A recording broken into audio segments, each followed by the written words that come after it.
Bonsoir à tous, il est 22h, merci de nous rejoindre pour suivre avec nous ce journal dont tels sont les faits saillants de l'actualité.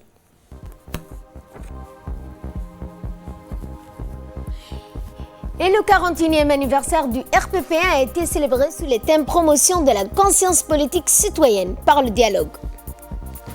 Dans l'actualité internationale, les migrants tentent de forcer l'entrée de l'Union européenne, c'est ce que nous verrons en fin de journal. Bonsoir à tous, nous entamons ce journal par ces assises ordinaires pour les travaux du comité central du Rassemblement populaire pour le progrès qui s'est réuni ce matin à l'occasion de son 41e anniversaire et présidé par le chef de l'État et chef du parti. La suite dans ce commentaire.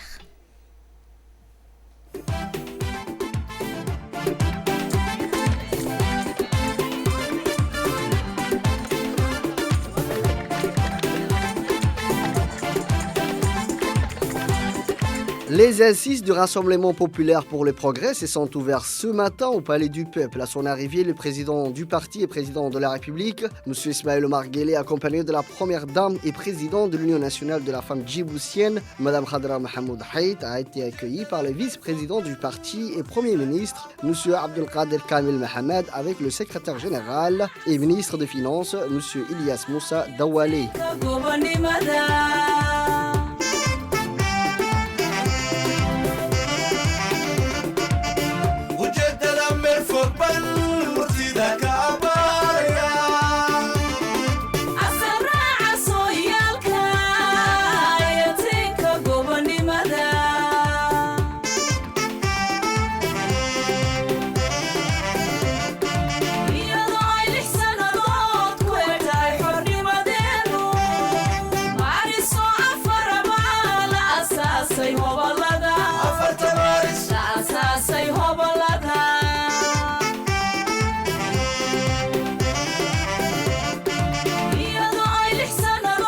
La grande salle du Palais du Peuple était à son comble dans une ambiance festive.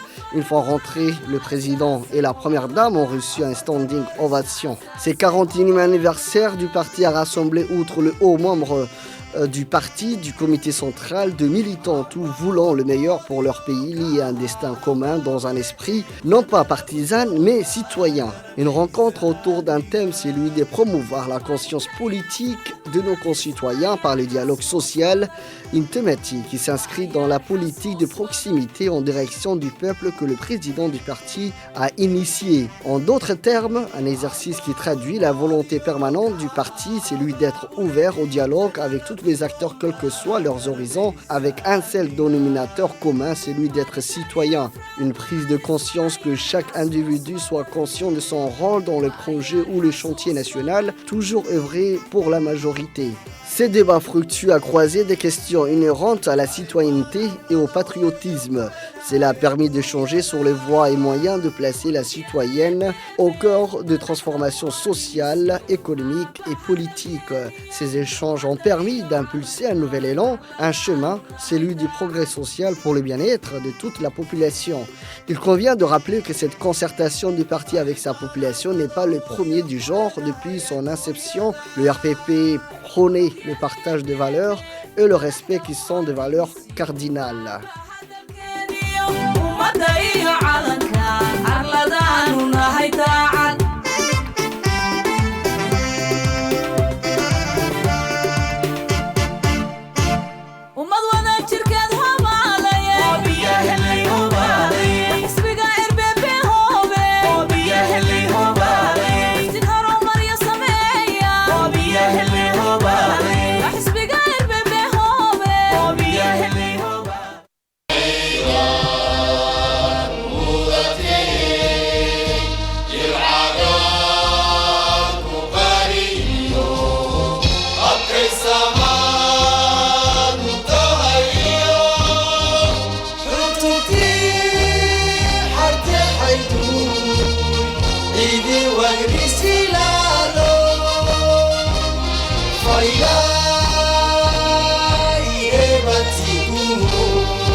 Le Rassemblement populaire pour le progrès a tenu aujourd'hui au Palais du Peuple sa rencontre du comité central ordinaire. Elle avait pour thème promouvoir la conscience politique et citoyenne par le dialogue et la proximité. Cette rencontre a vu la participation du président du parti et également président de la République, M. Ismaël Marguelé, et de la première dame du pays, Mme Khadra Mohamed Haïd. Hamza Mohamed, RTD, au Palais du Peuple. Et entamant la série des interventions, le Premier ministre Abdelkader Kamel Mohamed a souligné lors de son intervention les priorités du parti tout en proposant une vision commune pour l'avenir. Promouvoir la conscience politique citoyenne par le dialogue et la proximité est le thème choisi cette année. Ce thème est sans aucun doute le signe de maturité du parti. Le Rassemblement populaire pour le progrès, pour notre président et pour nous tous, il s'agit des conditions indispensables pour bâtir une nation forte, fondée sur la cohésion et de son unité.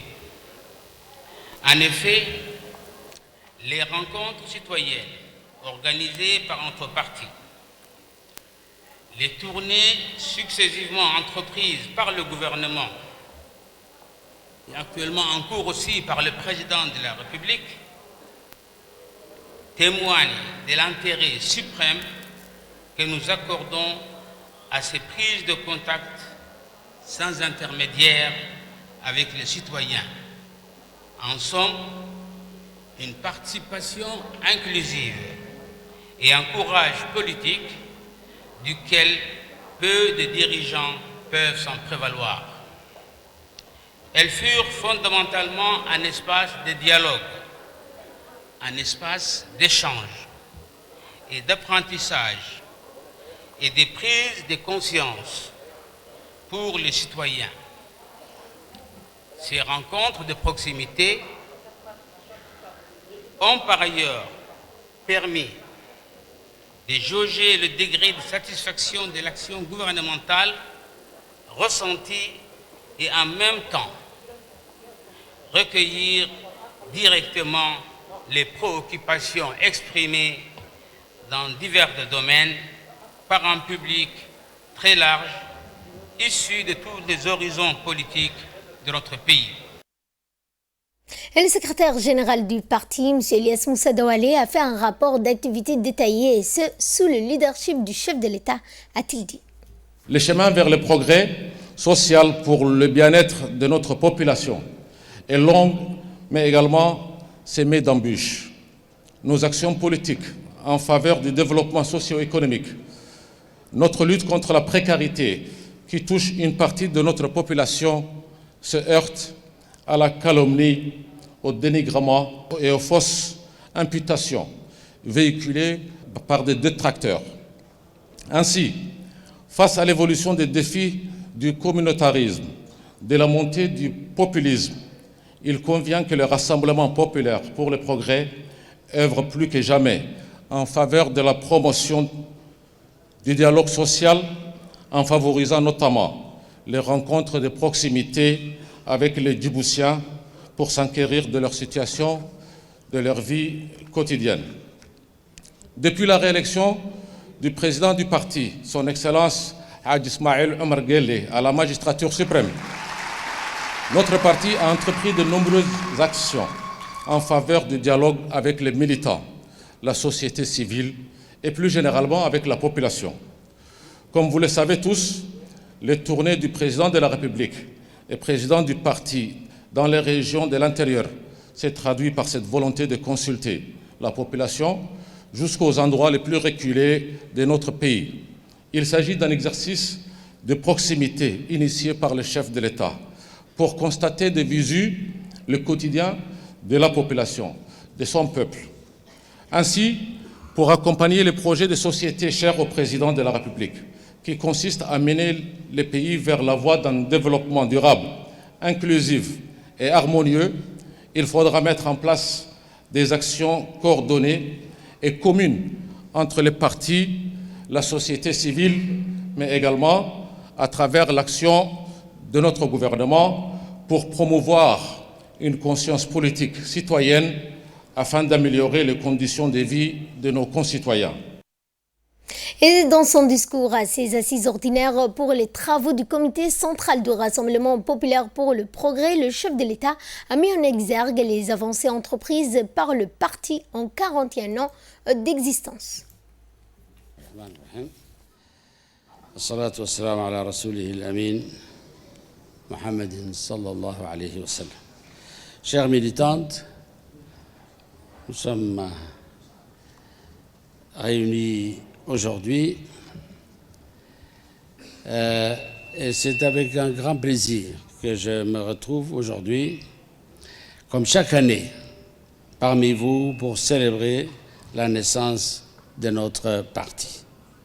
Avec la même ferveur, le même enthousiasme et le même état d'esprit qui animait nos aînés et les pères fondateurs. Cette ferveur et cet enthousiasme, nous les puisons dans notre fort intérieur, dans notre conviction que notre mouvement est sur le bon chemin, le chemin du progrès, le chemin du rassemblement et le chemin de l'unité nationale. Notre parti, né au lendemain de l'indépendance nationale dans un environnement saturé de turbulences et d'incertitudes de toutes sortes, a servi de colonne vertébrale pour notre pays.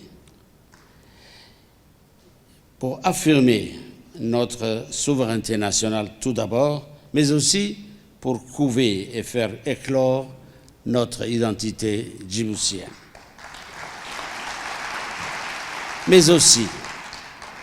Mais aussi pour construire notre unité nationale et notre développement économique. Et aujourd'hui, plus de 4 décennies après, j'ai la satisfaction de constater avec vous tous ici présents, mais aussi avec nos militants et dans nos annexes, que ni notre mouvement, ni ses ambitions n'ont été érodées par le temps.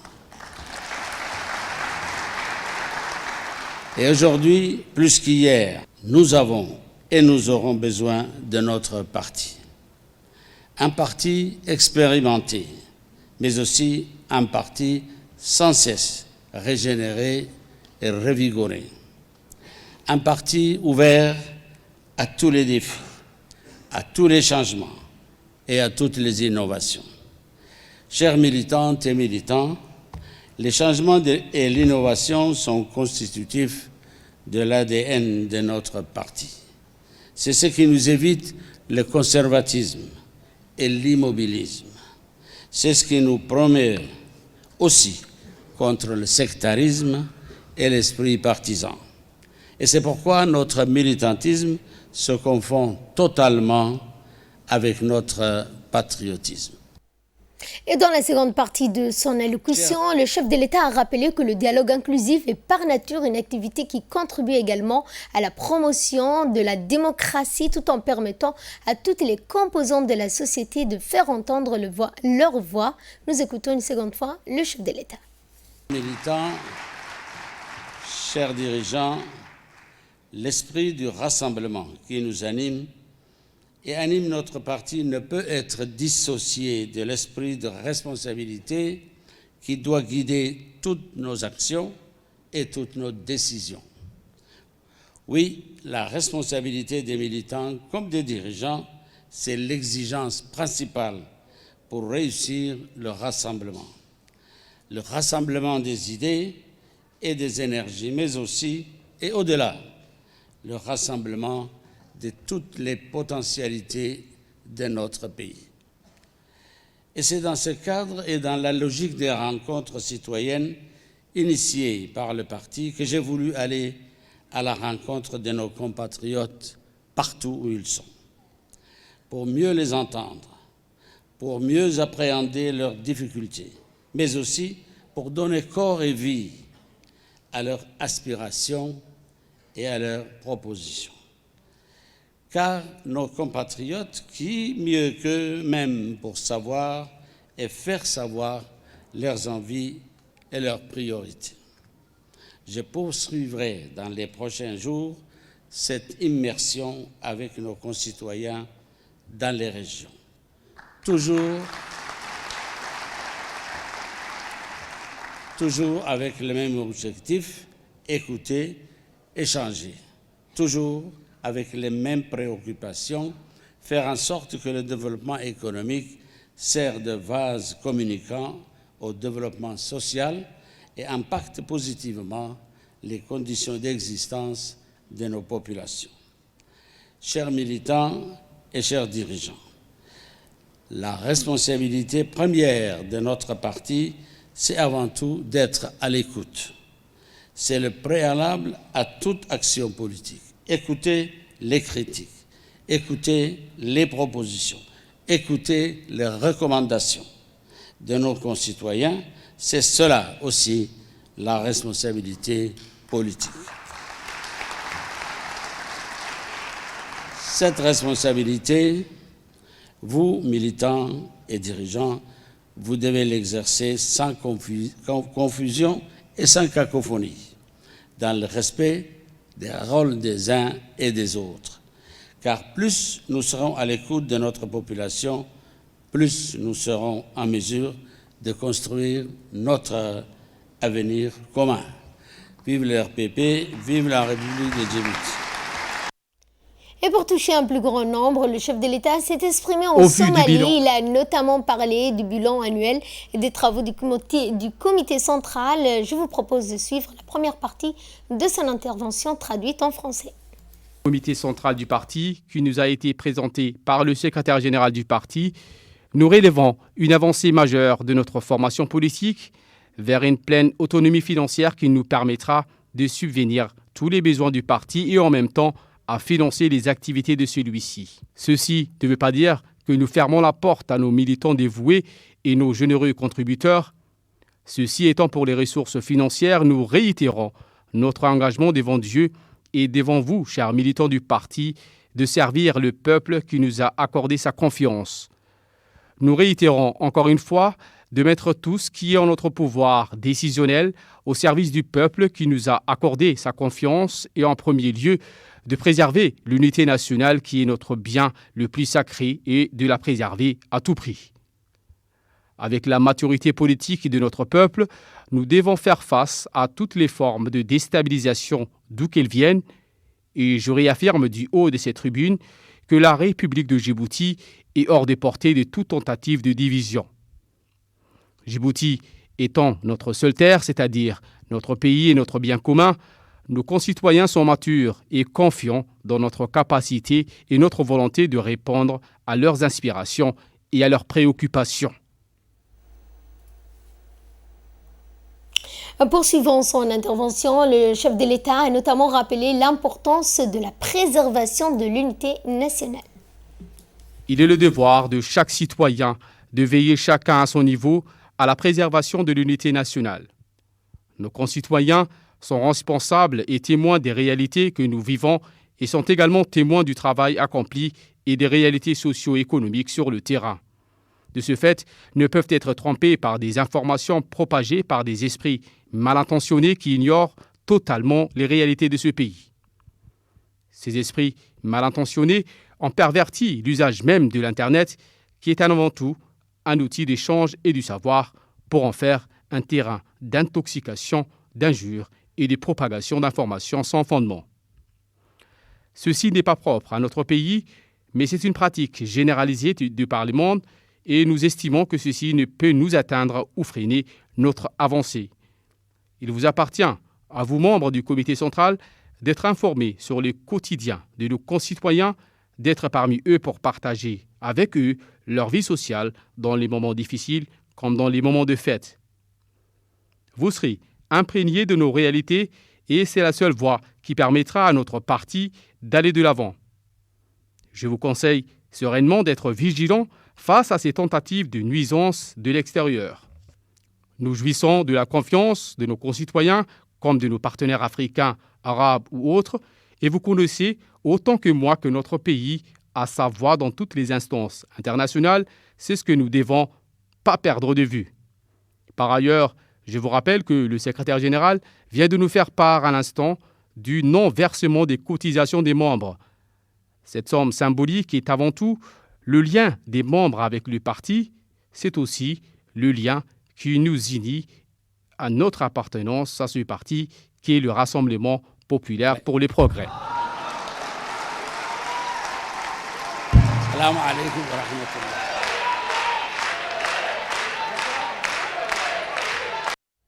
Et après les officiels, le chef de l'État et chef du parti, son vice-président, son secrétaire général ont eu un échange avec les militants du parti, de la société civile. Lors de ce débat fructueux, les discussions ont été responsables, sincères, des questions sur comment éveiller la conscience politique, la citoyenneté, le rôle de l'individu dans son pays, le rôle que doivent jouer les annexes. Cette rencontre pour ce 41e anniversaire du parti RPP a servi d'incubateur ayant donc pour objectif un commun accord, tout œuvrer pour le pays, celui d'une république fondée sur des valeurs d'unité, d'égalité, de paix, à préserver l'unité nationale dans toute sa diversité.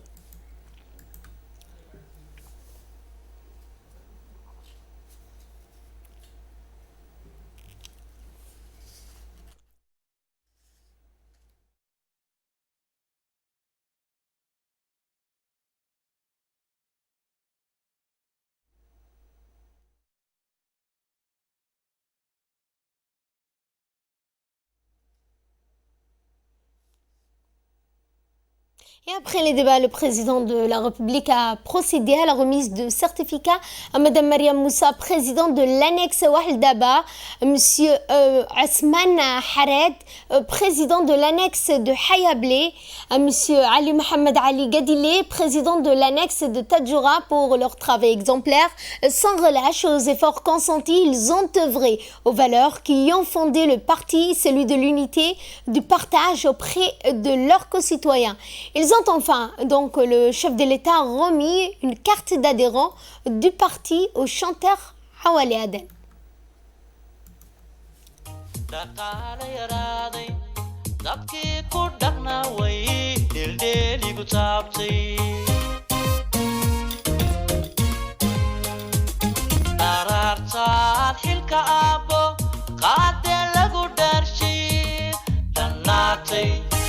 way hagaagtay isbedel dhacay awgii dhibtii laga raysay qaraartaad xilka aabbo qaatee lagu dhaarshay dhannaatay way hagaagtay isbedel dhacay awgii dhibtii laga raysay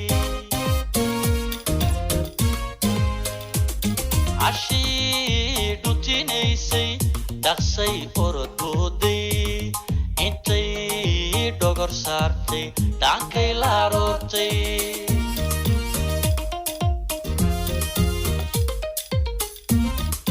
تايدي لاغا مالي دما تيريابو ديل قودا كواداغا او درغا تيريابو درغا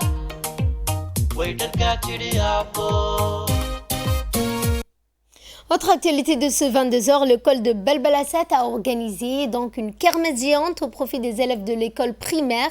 Cette grande initiative a été initiée par le directeur de l'école, placée sous le thème « Œuvrer pour l'épanouissement et le bien-être de l'enfant ». Des milliers d'enfants de l'enseignement de base accompagnés de leurs parents ont pu profiter de ce moment de divertissement. Ils ont savouré cette fête. Plus de 10 stands de jeux étaient au menu des activités de la kermesse. Parmi de nombreux jeux proposés, l'on pouvait lire donc sur les pancartes affichées de chaque stand, des courses à sac, des jeux de chaussettes, maquillage, pêche au canard et autres. Une tombola avait également eu lieu. Elle était ouverte au grand public, toutes classes d'âge confondues. Il suffisait d'acheter un ticket de tombola de 250 francs.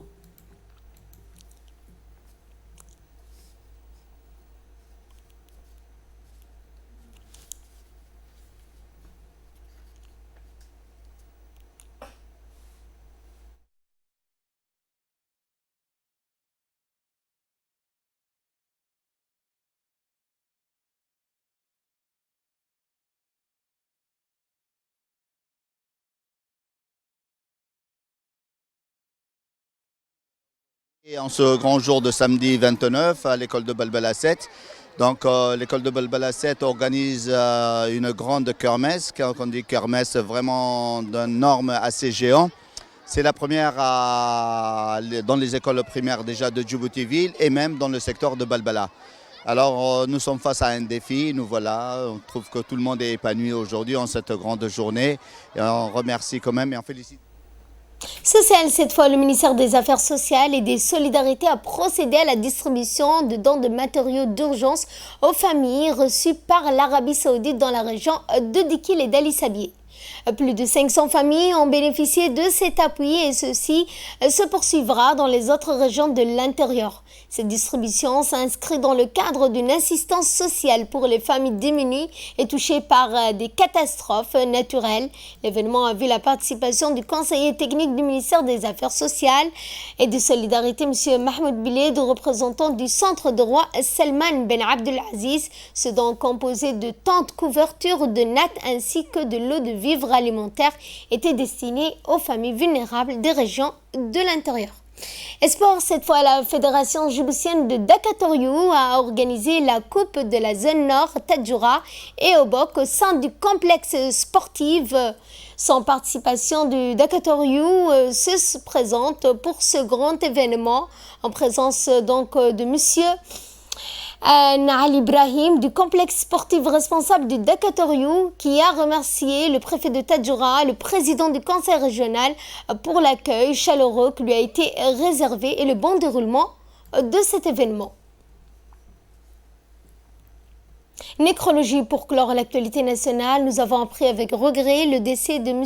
Aboubakar Douale Waes, ancien secrétaire général du ministère de l'Habitat, du Logement et de l'Environnement, est décédé. Donc ce samedi 7 mars vers minuit d'une mort subite. Le défunt a laissé derrière lui une veuve, 7 enfants. Les cérémonies funéraires commenceront demain, dimanche 8, chez lui. Inna lillah wa inna ilayhi raji'un.